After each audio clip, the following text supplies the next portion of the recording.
नमस्कार। आप देख रहे हैं special coverage news Shiv Kumar Mishra official. मैं हूं शिव कुमार, मेरे साथ हैं संजय सर। स्वागत और अभिनंदन। दरअसल बस कुछ घंटे की बात है, ये वीडियो आपके समक्ष 10 बजे आया है और अब शाम को 5 बजे राहुल गांधी देश के फकीर की सरकार की विदाई की तारीख तय करें। पहली तो बात यह है कि फकीर सरकार चलाने के योग्य नहीं होते हैं और फकीर में अहंकार आ जाए तो फिर वो और ज्यादा खराब हो जाता है। मैंने आज यानी कल मैंने वीडियो देखा ट्रंप के साथ, सभी राष्ट्राध्यक्षों से ट्रंप ने मुलाकात की, हाथ मिलाए, लेकिन मोदी को कोई तवज्जो नहीं दी। मोदी उनके पीछे पीछे गए, शायद ये सोच के कहीं बोले और कुछ बात कह दी सबके सामने तो ठीक नहीं होगी। ट्रंप अपनी चेयर पर बैठ जाते हैं, सभी राष्ट्राध्यक्ष बैठ जाते हैं, मोदी ट्रंप के पास जाते हैं, हाथ बढ़ाते हैं, वो हाथ मिलाते हैं, फिर खड़े होते हैं, बगल की चेयर पर मोदी जी भी बैठ जाते हैं। फिर कुछ गुफ्तगू होती है, उसमें क्या पूछा, क्योंकि उस समय जब उनके चेहरे पे खीखी हो रही थी तो वो वॉइस बंद होके वो वीडियो सामने आ गया। लेकिन इस देश में खीखी हो रही है, थू थू हो रही है, फजीयत हो रही है, सरकार निकम्मी साबित हो रही है, सरकार फेलियर नजर आ रही है। अब सरकार को सेना पर भी भरोसा नहीं, अब सरकार को अपने अधिकारियों पर भी भरोसा नहीं, तो उन्होंने सोशल मीडिया के प्लेटफॉर्म्स बंद करने का प्रोग्राम किया। और जब व्हाट्सएप खुला है तो संदेश तो चला ही जाएगा, या तो व्हाट्सएप भी बंद कर दे टेलीग्राम के साथ साथ। लेकिन आधी अधूरी तैयारी है। हम तो ये कह रहे हैं प्रभु इस बार नीट की कोई लीकेज ना हो, न सरकार मुंह दिखाने के काबिल भी नहीं बचेगी। कल एक और बच्चे ने अपनी जान दे दी, उस बच्चे के प्रति हमारी शोक संवेदना, उसके परिवार के प्रति शोक संवेदना। लेकिन क्या राहुल के खौफ से, राहुल के गुस्सा से मोदी साहब का कुनवा बेचैन है? संजय सर। बिल्कुल, और वो दिखाई दे रहा है। और टेलीग्राम जैसे ऐप को बंद करना बेचैनी ही है।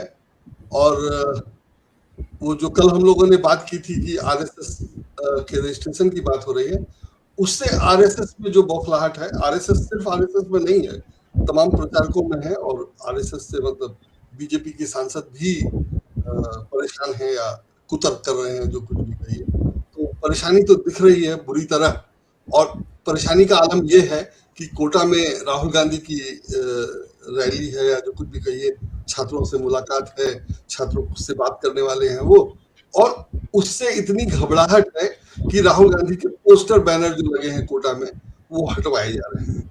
जाहिर है सरकार उनके लिए तो कुछ भी कर सकते हैं। और ऐसा ही इन्होंने जब इंडिया गठबंधन की बैठक थी दिल्ली में, तो राहुल गांधी के खिलाफ पोस्टर लगवा दिए थे। वहां क्योंकि वो रैली कर रहे हैं तो उन्होंने रैली की पोस्टर लगाई और उसको हटवाया जा रहा है, जो कुछ भी कही। और इतना ही नहीं है, जो बच्चे बने, कोटा कोचिंग का शहर है, बच्चे कोचिंग के लिए ही वहां जाते हैं या वहां रहते हैं।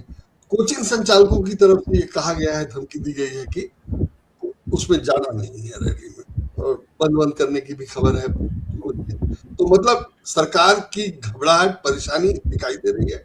और वो इस स्तर पे है कि आप पोस्टर बैनर हटवा दें। मतलब इंडिया गठबंधन के बैनर ये मीटिंग के समय आपने लगवाया तो चलिए ठीक है, लेकिन ये बच्चों का मामला, आप बच्चों की परीक्षा नहीं करवा पा रहे हैं, बच्चे आत्महत्या कर रहे हैं, और आप जो है टेलीग्राम बैन कर रहे हैं। टेलीग्राम बैन करने का कोई आगे पीछे कोई मतलब नहीं है।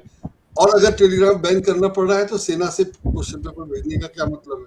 और सेना से क्वेश्चन पेपर भेजने का कोई मतलब नहीं है तो सीआरपीएफ को लगाने की उसमें क्या जरूरत है? मतलब आपका परीक्षा का सिस्टम पूरी तरह फेल है, ये आप खुद स्वीकार कर रहे हैं। खुद प्रचार किया जा रहा है कि प्रधानमंत्री देख रहे हैं।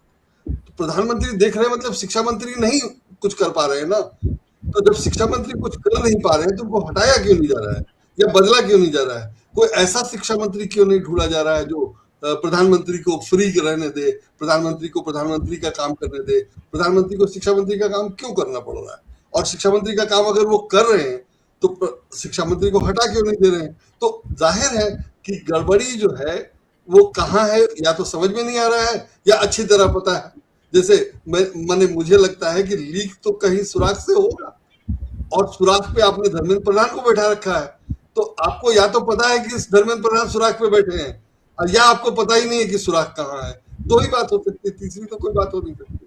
तो जो भी हो, प्रधानमंत्री के लगने का मतलब ही है कि आपके शिक्षा मंत्री से काम नहीं हो रहा है, अक्षम अयोग्य है, और या आपके पास दूसरा शिक्षा मंत्री बनाने लायक भी कोई आदमी नहीं है। दोनों इस बात से पुष्टि हो रही है। और प्रधानमंत्री के लगने के बाद, ये घोषणा करने के बाद कि सेना को लगाया जाएगा, आपको टेलीग्राम ऐप बंद करना पड़ रहा है। टेलीग्राम ऐप बंद करने की कहानी शुरू होती है इससे कि खबर थी, पहले हमने चर्चा की है यहाँ पर, कि टेलीग्राम में लोगों से पैसे मांगे जा रहे थे, 35,000 रुपए शायद, कि क्वेश्चन पेपर हम इतने तारीख को देंगे या बाद में देंगे, पैसे एडवांस मांगे जा रहे थे। सरकार की तरफ से 2 दिन बाद कहा गया, मैंने देर से कहा गया, चलिए 2 दिन, 2 ही दिन था, 2 दिन बाद कहा गया, मतलब नेक्स्ट डे नहीं कहा गया, या जिस दिन कहा गया जिस दिन खबर छपी उस दिन नहीं कहा गया, अगले दिन खबर छपी थी, हम लोगों ने चर्चा की कि नहीं, ऐसा नहीं हो रहा है, और बच्चे ध्यान दें, पढ़ें, और इसमें ये गड़बड़ नहीं है। लेकिन अगर कोई क्वेश्चन पेपर लीक कर रहा था या बेचने के पैसे मांग रहा था, तो सरकारी कार्रवाई क्या होनी चाहिए थी, पुलिस की कार्रवाई क्या होनी चाहिए थी, या ऐसे मामलों में आमतौर पे क्या होता है कि हमने फलाने को पकड़ा है, उसने ये दावा किया था कि वो क्वेश्चन पेपर लीक करेगा, वो ये आदमी है, उसका ये कनेक्शन है, और लगता नहीं है कि ये क्वेश्चन पेपर लिख सकता था, शायद ये इस बहाने, क्वेश्चन पेपर देने के बहाने कुछ पैसे कमाने के चक्कर में था। अगर सरकार ये कह देती तो हम मान लेते कि हाँ भाई ठीक है, वो पैसे कमाने के चक्कर में था, लेकिन सरकार ने वो नहीं किया, और जो जवाब दिया वो बहुत गोलमोल था। और अब टेलीग्राम पे बैन लगाकर सरकार ये दिखाना चाहती है कि लीक अगर होता है तो टेलीग्राम के कारण होता है। जाहिर है क्वेश्चन पेपर टेलीग्राम नहीं बनाता है, और टेलीग्राम के पास आता नहीं है, टेलीग्राम के जरिए गुजरता नहीं है। टेलीग्राम के पास क्वेश्चन पेपर तब आएगा जब वो क्वेश्चन पेपर किसी को मिल जाएगा, और टेलीग्राम के जरिए उसका प्रसारण किया जाता है, ज्यादा से ज्यादा लोगों को भेजा जाता है। तो या भेजा जा सकता है, वो ऐप उसी काम का है, उसी काम के लिए, और लगभग वैसा ही ऐप है जैसे व्हाट्सएप है। तो आपने टेलीग्राम बैन कर दिया, और अगर किसी को क्वेश्चन पेपर मिलेगा तो वो टेलीग्राम से नहीं व्हाट्सएप से भेज देगा, व्हाट्सएप से नहीं तो ईमेल से भेज देगा। तो तमाम चीजें हैं। तो आप क्या इंटरनेट ही बंद कर देंगे? करते रहे, आप कर सकते हैं, कर दीजिए, तो उससे क्या रुक जाएगा? और अगर उसके बाद भी नहीं रुका तो क्या करेंगे? तो ये सारी चीजें हैं जो बता रही हैं कि आपको कुछ आता ही नहीं है, या आपको कुछ करने की इच्छा शक्ति ही नहीं है। अगर इच्छा शक्ति होती तो इतनी ये खबर छपी थी कि टेलीग्राम से कोई पैसे ले रहा है, तो टेलीग्राम के खिलाफ कार्रवाई नहीं की जाती, उसको ढूंढा जाता जो पैसे मांग रहा था। तो आपने उसको नहीं ढूंढा, उसके खिलाफ कार्रवाई करने की बजाय, और आप जो है टेलीग्राम को बैन कर रहे हैं, टेलीग्राम पे लगा रहे हैं, और आपके शिक्षा मंत्री फेल हो चुके हैं, ये आप स्वीकार कर रहे हैं, इसीलिए खुद काम कर रहे हैं, इसीलिए सेना को लगा रहे हैं, लेकिन शिक्षा मंत्री को नहीं हटा रहे। तो शिक्षा मंत्री को क्यों नहीं हटा रहे हैं, वो जब तक जवाब नहीं देंगे तब तक समझ में नहीं आएगा। तो इस तरह से बहुत बुरी हालत है जो दिखाई दे रहा है। और ये तो मैंने नीट में पेपर, मैंने युवाओं के साथ जो राहुल गांधी ने कहा है कि ये युवा जो है भविष्य है, अगर युवाओं का ख्याल नहीं रखा जाएगा तो देश के भविष्य का ख्याल, तो सारी बातें बहुत गंभीर है और इनका जवाब नहीं है इनके पास। और ये आरएसएस का बचाव करने में लगे हो, पता नहीं क्यों आरएसएस का बचाव। अगर आरएसएस का रजिस्ट्रेशन हो ही जाएगा तो कौन सी बड़ी बात है, या क्या क्यों नहीं होना चाहिए? आरएसएस अगर जब दुनिया आयकर दे रही है तो आरएसएस को आयकर क्यों नहीं देना चाहिए? अभी मैं एक वीडियो देख रहा था जिसमें कहा जा रहा है कि 1967 में ये कोर्ट का ऑर्डर था कि आरएसएस को आयकर देने की जरूरत होगा, रहा होगा, और 2026 आ गया तो अभी तक था। लेकिन आपने 2014-16 के बाद जो नियम बनाए हैं, उस आलोक में अकाउंट खोलने के लिए पैन कार्ड जरूरी होता है, बैंक में अकाउंट खोलने के लिए आपके एड्रेस प्रूफ चाहिए होता है। तो आरएसएस के पास वो सब कहाँ है, क्यों नहीं? और आरएसएस का अकाउंट कैसे चल रहा है? और अगर सब लोग इनकम टैक्स दे रहे हैं या सब लोग रिटर्न फाइल कर रहे हैं तो आरएसएस को क्यों नहीं करना चाहिए? तो अगर पहले आरएसएस नहीं करता था तो और भी बहुत सारे लोगों को छूट, तो आपको अब छूट चाहिए और दूसरे लोगों को आप छूट नहीं देंगे, तो ये कैसे चलेगा या क्यों चलना चाहिए? पता नहीं क्यों लोग इसकी दलील दे रहे हैं कि आरएसएस को नहीं देना चाहिए, आरएसएस को छूट मिलना चाहिए। और आरएसएस को अगर छूट मिले तो किसी ने ये भी लिखा था तो इनके खिलाफ करिए, इनके खिलाफ करिए। मुझे नहीं लगता कि किसी को आरएसएस की तरह छूट है, और अगर किसी और को छूट है तो ये कहना कि नहीं इनके खिलाफ पहले करिए का कोई मतलब नहीं है। जिसको भी कार्रवाई करनी है प्राथमिकता वो तय करेगा, और क्योंकि उसको भी छूट है इसलिए आरएसएस को भी छूट मिल जाए, ये भी कोई मतलब नहीं है। आरएसएस अपनी बात करे, आरएसएस 100 साल पुराना संगठन है, तो सबसे पहले सबसे पुराने संगठन से कार्रवाई शुरू होगी, बाद वाले से बाद में शुरू होगी। तो इस तरह से कोई दलील नहीं है, लेकिन सब लोग लगे हुए हैं और पूरा प्रचार किया जा रहा है। तो दोनों तरफ से पेपर लीक करने के मामले में ये जो है कल दैनिक भास्कर में एक खबर छपी थी कि किसी बच्चे ने इसका एनटीए का साइट हैक कर लिया, और जो एग्जाम के फीस जो दिए थे, जो परीक्षा गड़बड़ हुई थी, उसका कुछ पैसा रिफंड होना है बच्चों के खातों में। तो किसी बच्चे ने 19 साल के लड़के ने उस साइट को हैक करके दूसरे बच्चों का पैसा अपने अकाउंट में ले रहा था। तो ये हालत है इनकी साइट का। आप 19 साल के बच्चे को पकड़ के बंद कर दीजिए, उसका कैरियर, उसका जीवन तबाह कर दीजिए। वैसे ही तमाम बच्चे आत्महत्या कर रहे हैं, तो वो सब जो हो रहा है सो हो रहा है, आप उसको रोक नहीं पा रहे हैं। और साइट आपका ऐसा है, एनटीए की साइट ऐसी है कि 19 साल का बच्चा हैक कर ले रहा है। तो 19 साल के बच्चे से बनवा क्यों नहीं ले रहे हैं, या शिक्षा मंत्री 19 साल के बच्चे को क्यों नहीं बना दे रहे, वो बेहतर संभालेगा। तो आप दोनों ही नहीं कर रहे हैं, या दोनों नहीं कर पा रहे हैं। और सब कुछ कहने के बाद अभी भी ये आश्वासन नहीं है कि पेपर लीक नहीं होगा। आपने कहा कि पेपर लीक ना हो, माने मुझे बिल्कुल यकीन नहीं है कि पेपर लीक नहीं होगा। पेपर लीक होगा, उसकी खबर नहीं फैलेगी। 2024 में पेपर लीक हुआ था, लोगों ने स्वीकार नहीं किया कि लीक हुआ है। सुप्रीम कोर्ट ने कहा कि वो इतना ज्यादा नहीं है कि उस परीक्षा रद्द की जाए, और 2024 की परीक्षा रद्द नहीं हुई। सीबीआई इंक्वायरी हुई, सीबीआई ने कई लोगों को गिरफ्तार किया, कार्रवाई की, सब कुछ किया। लेकिन जो भी किया, मतलब मैं नहीं जानता क्या किया, और मैं नहीं कह रहा हूं कि कम किया या ज्यादा किया, लेकिन उस कार्रवाई के बावजूद 2026 में फिर लीक हो गया। 2026 में भी एनटीए की तरफ से कहा गया कि हमारा पेपर लीक नहीं किया है, वो तो कुछ क्वेश्चन गेस्ट पेपर थे या जो कुछ भी, उसमें फिर बचाओ। और 2025 में लीक हुआ था, जब बीजेपी के एक नेता ने कहा था कि हमारे परिवार के, तो लगातार 24, 25, 26 3 बार लीक हो चुका है। अब री एग्जाम की बात है, आप शिक्षा मंत्री को नहीं हटाएंगे, और NTA chief, sorry CBSE chief को आपने हटाया, एनटीए चीफ को 2024 में हटाया था, लेकिन बाद में पता चला कि उनको आपने इनाम ही दिया या कोई अच्छा पद ही दिया। तो आप क्या कर रहे हैं वो तो दिखाई दे रहा है, सबको पता है। तो आपकी नीयत अगर है कि परीक्षा पेपर लीक ना हो, तो आप जो कर रहे हैं वो नहीं करते, कुछ और कर रहे होते। जो जैसे मैंने कहा कि जब टेलीग्राम पे आया था तो उसको पकड़ा जाना चाहिए था, या कोशिश तो की जानी चाहिए थी, या कहा तो जाना चाहिए था कि हम उसको ढूंढ रहे हैं, वो नहीं मिला, ये गड़बड़ है, इस कारण से नहीं मिला, वगैरह वगैरह। यहाँ तो हालत ये है कि किसी को पुलिस ढूंढ रही थी और उसका लोकेशन आया अभिषेक बनर्जी के घर, तो सरकार ने उसके घर का ताला तोड़ करके पुलिस घुस गई और वहां हो गया। लेकिन एनटीए का पेपर लीक करने वाला, सबसे मजेदार सवाल यह है कि राहुल का गुस्सा देखकर सातवें आसमान पर ये मोदी शाह कुनवा इतना भयभीत क्यों है? जैसे अगर बच्चे कल अच्छे खासी तादाद में आ गए, फिर प्रयागराज, फिर पटना, फिर दिल्ली, और युवाओं ने कई बार इस देश में सत्ता परिवर्तन किया है, ये पहली बार नहीं। इसीलिए घबरा गए। पहले जो था, इनको लगा, युवाओं को पहले लगा कि टीचर जो है सो मोटिवेट कर लेंगे, तो टीचर को टाइट किया गया। खान सर का मामला उसी से शुरू हुआ था कि टीचर को टाइट करना। इलाहाबाद में कोचिंग वालों को बंद कर दिया गया। एक टीचर ये कॉकरोच की रैली में आई थी तो उनको सस्पेंड कर दिया गया। तो टीचर को कंट्रोल करने के बाद या बंद करने की कोशिश के बाद टीचर से बात नहीं बनी, और राहुल गांधी फिर वही काम कर रहे हैं। तो और राहुल गांधी को आप रोक नहीं सकते या रोक नहीं पा रहे हैं, तो इसलिए घबराहट है कि टीचर को पहले से रोकने का उल्टा असर हो चुका है।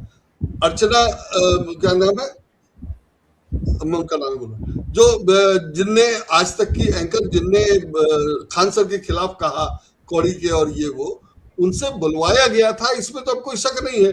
वो ध्रुव राठी ने अपने वीडियो में सब दिखा दिया पूरा सीक्वेंस कि कैसे हुआ था। तो राहुल गांधी से घबराने का कारण ये है कि सरकार का विरोध अब होने लगा है और जोरदार ढंग से हो रहा है, और जाहिर है राहुल गांधी ने उसको लीड किया, राहुल गांधी ने ही शुरुआत की, और इसके बावजूद की कि ये लोग पप्पू कह करके उनको बदनाम और बेकार साबित करने की कोशिश कर रहे थे, वो सब चला वाला नहीं, तो परेशानी स्वाभाविक है।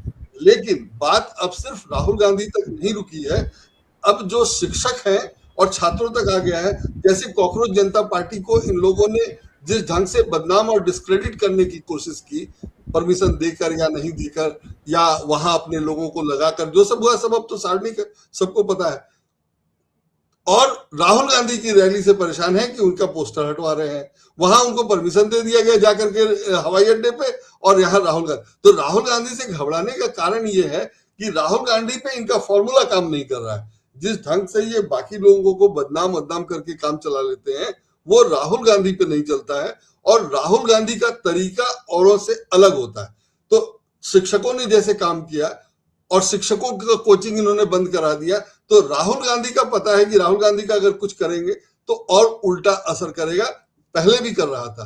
तो इसलिए ये परेशान हो रहे हैं। और राहुल गांधी अमूमन, मैंने अभी तक जो होता था, मैंने नोटिस किया है कि राहुल गांधी जबरन पंगा लेने वाला काम नहीं करते थे। अब वो जबरन पंगा लेने वाला काम कर रहे हैं, जिसमें आरएसएस है। प्रियंक ने बिना राहुल से पूछे नहीं किया होगा, और जिस ढंग से बीजेपी के सांसद ने प्रियंक को गाली दी या प्रियंक का जवाब दिया, तो वैसा ही जवाब अब कांग्रेस की तरफ से भी दिया जा रहा है, जो पहले नहीं होता था, उसी भाषा शैली में। तो जैसा आप कर रहे हैं वैसा राहुल गांधी अब करने लगे हैं, और इनके पास विकल्प नहीं, ये रो नहीं सकते कि देखो राहुल गांधी की भाषा ऐसी हो गई, क्योंकि इन्होंने ही शुरुआत की थी, और इनको अब उसी की बराबरी में टक्कर मिल रहा है, उसी भाषा शैली में।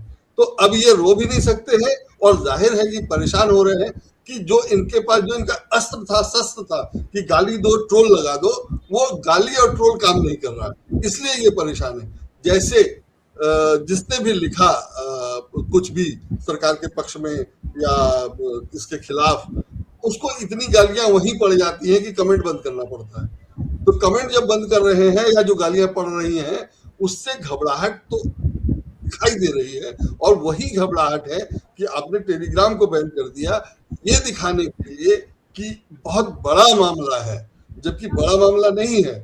आप जिसके खिलाफ कार्रवाई करनी है उसके खिलाफ कार्रवाई नहीं करते, वो कई जगह कई मामलों में दिख रहा है। जैसे आज संजय निरुपम ने कहा कि खड़गे साहब के पास करोड़ों की संपत्ति है। अगर उनके पास करोड़ों की संपत्ति है और उसमें कुछ गलत अवैध है, तो 12 साल से भाजपा क्या कर रही थी? क्या ईडी सीबीआई उनके यहाँ क्यों नहीं जाती है? जब उनके बेटे ने आरएसएस का सवाल उठाया, तो उनके पास करोड़ों की संपत्ति आ गई है। वो पहले से होगी, कल तो नहीं कमाई होगी उन्होंने, और कल भी कमाई तो कार्रवाई तो बीजेपी को करनी है। तो बीजेपी को जो कार्रवाई खड़गे साहब के खिलाफ करनी है, वो नहीं कर रहे हैं, और बदनाम कर रहे हैं या आरोप लगा रहे हैं कि प्रियंक इसलिए कर रहे हैं, और प्रियंक इधर कार्रवाई नहीं कर रहे हैं, उधर कर रहे हैं। तो ये सब जो है पहले इनका चल जाता था और इनको जवाब नहीं मिलता था।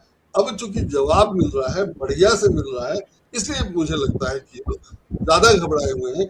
और काम जो ये करते हैं, मैं एकदम मानने को तैयार नहीं हूं कि नीट का पेपर लीक रोकना हो, और रोका नहीं जा सकता है। मैंने बिल्कुल नहीं चाहते कि ये लोग ये चाहते हैं कि 150 लोगों को पेपर मिल जाए, जिनको फायदा पहुंचाना है उनका फायदा हो जाए, बाकी पब्लिक को पता ना चले कि लीक हुआ। तो रोकने का उपाय यही हुआ है कि अगर टेलीग्राम पे ये आ जाएगी खबर कि आधे घंटे पहले भी कि क्वेश्चन पेपर लीक हो गया, तो जाहिर है तो इनको करना, वो तुरंत फैल जाएगा। और चूंकि टेलीग्राम का उपयोग पहले हुआ है, तो ये समझ रहे हैं कि इस बार भी टेलीग्राम का होगा। आप बैन करोगे तो जाहिर है दूसरे से इस्तेमाल किया जाएगा। और अगर नहीं किया जा सका, तो इसका मतलब ये नहीं है कि लीक नहीं हुआ है। लीक हुआ है, वो सार्वजनिक नहीं हुआ, जैसा 2025 में हुआ था। तो सरकार अब सिर्फ ये बचाने की कोशिश कर रही है कि लीक हो तो हो, सार्वजनिक ना हो, ताकि इज्जत बची रहे। हालांकि मुझे उसमें भी शक है, और अभी तक जितना हुआ है उसके आधार पर, जो सब हुआ है उसके आधार पे ये कहा जा सकता है कि लीक रोकने के लिए इन्होंने कुछ नहीं किया है, नहीं होने का कोई कारण नहीं है, फिर भी नहीं होगा तो टेलीग्राम बैन से शायद होगा। लेकिन खबर जो छप रही है कि अगर एनटीए का साइट ही हैक किया जा सकता है तो क्वेश्चन पेपर एनटीए की साइट पे नहीं आया होगा, आएगा ही कहीं ना कहीं से, तभी तो कहीं आगे जाएगा या कुछ भी होगा। मुझे नहीं पता कैसे होता है, जो क्वेश्चन सेट करता है वो एनटीए को भेजता है कि नहीं को भेजता है, लेकिन एनटीए का साइट अगर हैक किया जा सकता है तो क्वेश्चन पेपर तो एनटीए की साइट में होना ही है, और नहीं तो कहीं ना कहीं होना ही है, जहां होगा वहां से हैक किया जा सकता है। अगर एनटीए की साइट हैक हो जा रही है, सीबीएसई की हो गई, तो जहां क्वेश्चन है वो क्यों नहीं हो पाएगा? और उसके लिए आप क्या कर रहे हो बता नहीं रहे, या कुछ कर सकते होते तो लगातार ये सब होता क्यों? दोनों बात है। तो मुझे नहीं लगता है कि इस सरकार में क्षमता, योग्यता, तो एक प्रॉब्लम है कि नहीं है, कहाँ है, किसके पास है, किसके पास नहीं है। अगर वो सबको हम छोड़ भी दें तो इरादा नहीं दिखता है, या स्पष्ट नियत नहीं दिखती है कि क्या करना है क्या नहीं करना है। माने जो करना है, पैसे कमाने हैं वो कमाए जा रहे हैं, उसमें कोई दिक्कत नहीं है, वो दिखाई दे रहा है कि कहाँ पैसे जा रहे हैं, कैसे आ रहे हैं, लेकिन काम जो होना चाहिए वो होता कहीं भी दिखाई नहीं देता है। चलिए सर, अब देखते हैं क्या होगा। फिलहाल इस खबर को यहीं विराम देंगे और दर्शकों के ऊपर छोड़ेंगे। क्या 7 घंटे बाद विदाई की तारीख तय हो जाएगी? ये जो 7 घंटे हैं 10 बजे से लेके 5 बजे तक, तो 7 घंटे बाद क्या मोदी की विदाई की तारीख तय होगी? विदाई तो होगी, कब ये तो समय बताएगा, लेकिन तारीख तो तय होगी एक बार जरूर कि विदाई की तैयारी होगी कि नहीं होगी, बेला वो कब आएगी। तो आपका बहुत बहुत आभार, बहुत बहुत धन्यवाद।